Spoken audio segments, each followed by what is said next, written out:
My passion from surfing started when I was probably 10 years of age. Back in '96, I was in Mexico and I snapped a board and realised that, you know, we need to make a stronger surfboard. Anyway, I was heading down to South America, got to Ecuador and seen this Balsawood there and realised how good a quality it is. And was building boards for probably 16 years and then experimented around with some Papua New Guinea and BALSA. It was just magic stuff, you know, super light, super strong, beautiful clean balsa. We're just heading off to Cavern to Noosa Island Resort to surf on some of these boards. Look, with Dylan and Oliver, really give them a good test, document them all, come back in 2 weeks with some unreal waves under our belt and some good times.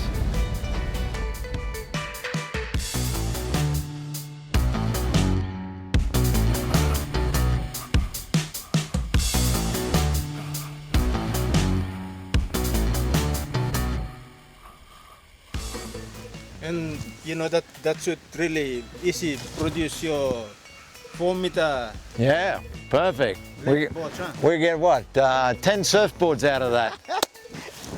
Well, you know, you look at a tree like this, it's been growing for 7 years, it's a fast growth, it's good for the environment, good turnaround. You know, this forest will get cleared and then plant new trees, 7 years you got the same thing. So heaps of photosynthesis is happening, heaps of carbon is getting burnt off. The finished product is so light but so strong. The strength to weight ratio is so high. It's a magic material and it's all natural.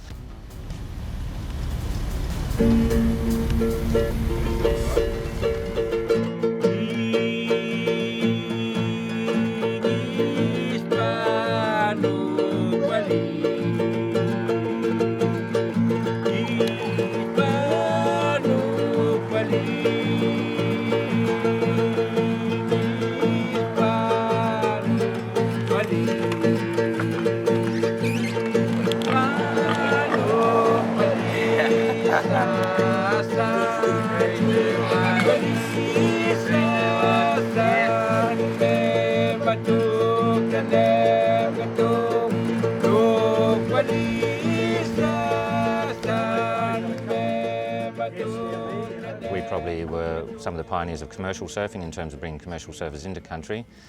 And when they started sort of seeing that there was a business being generated off the resource, it was understandable that when you have a bunch of what they may deem to be relatively affluent European-style people getting use and enjoyment out of a resource, it's probably fair to have some sort of recompense for it. Surf management plans are basically structured access agreements that allow access for Westerners to come in and surf those reefs, have a good time with the locals who are now surfing those reefs, and at the same time money goes back into the community structure, typically speaking, whether it be for water tanks, roofing iron, guttering, work on the churches, whatever the case might be.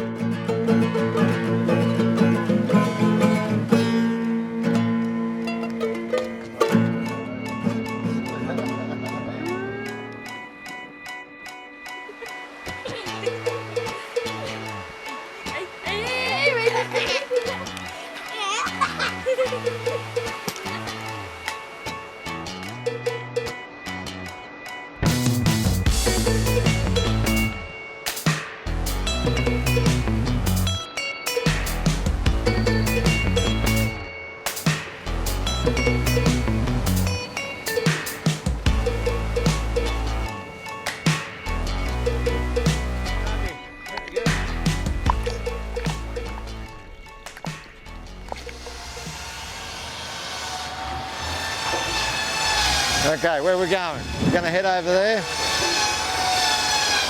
This is like heaven to me. Jonathan, Mark Riley, how are you? Good. What are you? Are you the plant manager here? Yes, I'm the plant manager. Okay. Well, I have been buying balsa from you guys here for 4 years. A beautiful balsa, I love it. But keep doing what you're doing, I love your work. A great feeling to actually see where the wood comes from, how it's processed, and can you believe this, a piece of wood like this sort of section size, 180 mil by 75 mil, but you know, 3 metres long can be turned into a longboard and manufactured in Sydney, Australia. Yeah, it gives me great satisfaction to see that, you know, the community and the locals are being assisted here with buying wood from here. The landowners around here get subsidised by buying these. These guys are doing a great job cutting. It's a Sunday. But anyway, we're going to take some longer sticks over to Kavieng and make some boards with the locals in the next week or so. So stay tuned.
Okay, gents, I'm good.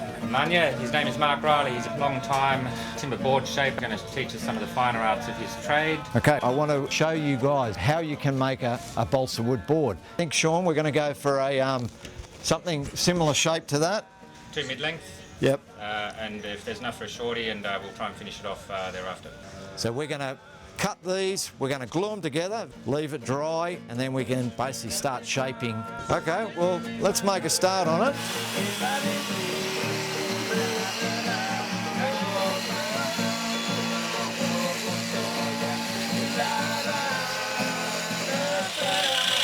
Beautiful, good job. Keep coming around here.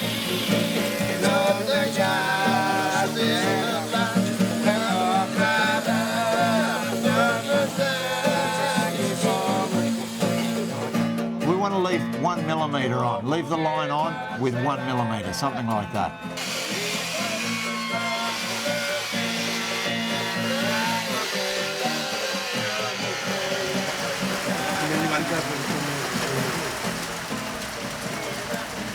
You ready? 1, 2, 3. 1, 2, 3. Yes. Yeah. Join the long line, join these lines.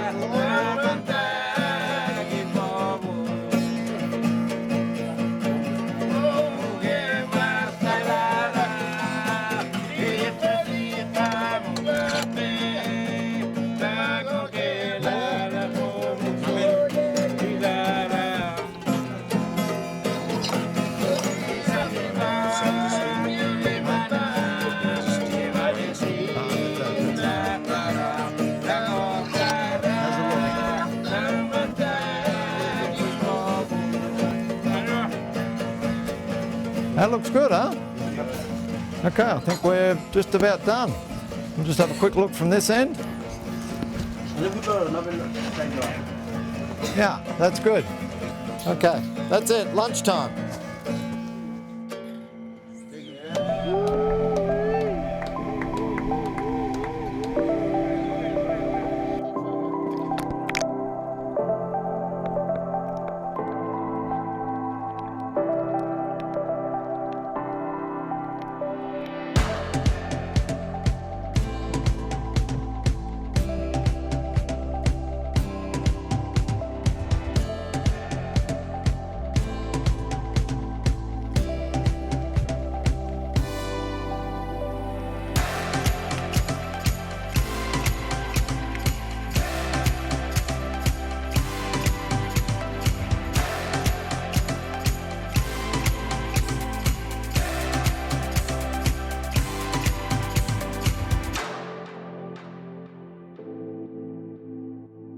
So, regards to the future of Mark Riley, BALSA shaping, there's no denying the fact PNG is a difficult environment. Sometimes change is hard to invoke.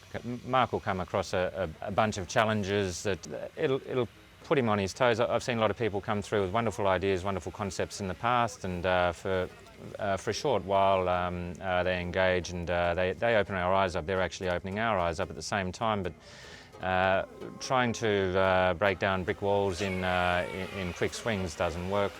Mark's come in on a different level. He's come in from a grassroots level working up.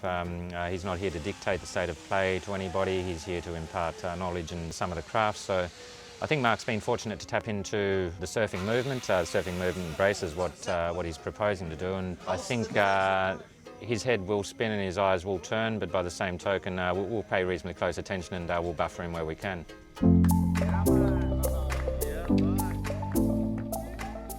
Chopping and changing between boards has been a bit of a challenge, but Dylan and Oliver have, enjoyed it. Yeah, they've picked it up. I think they've liked it, and it's been a new experience for them riding Balsawood boards. We had a few of the locals. We've had Chugga on there and Titty. Matt has, ridden the mini mows and the fishers and the longboards, and yeah, they've enjoyed the whole process because these guys are involved in making the boards too. So, a lot of soul and love goes into a board.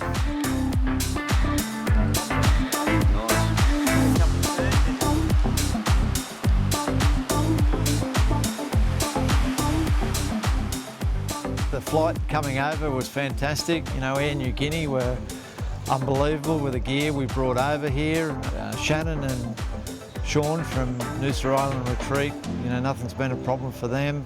The Papua New Guinea Tourist Association also have kicked in and helped us out with a lot of different marketing ideas, and Ohana Ocean Athletics with the gear that they supplied, top class Australian made gear, and Limelight Creative Media has been exceptional.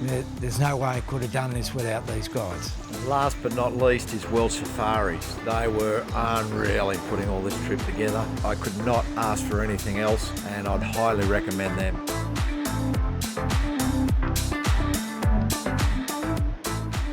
Well, I hope we're going to grow something and make something, a continuing business, or, whether it's a business or just a hobby for the guys. Yeah, we'd like to grow it, and, it gives these guys a bit of hope. And these guys are, into building houses and a bit of cabinetry and things like that. It's very different building a board and, looking at your curves and creating something individual that, they can say that they made this and then ride this, and then, when you get a photo of them, doing a cutback with something they made, that's where they get satisfaction, I get satisfaction if everybody's happy. And so, yeah, we'll see what comes of it.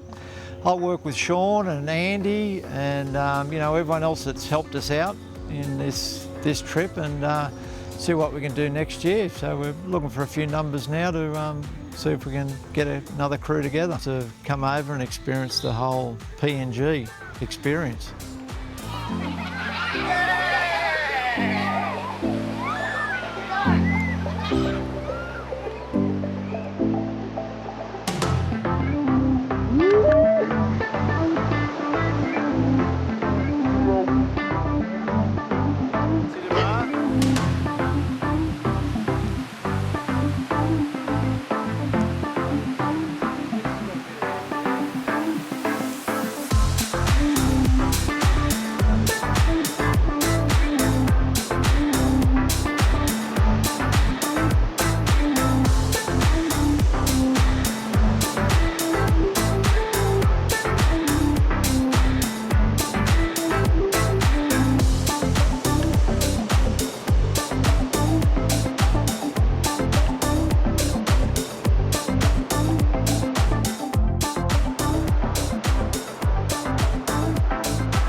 you.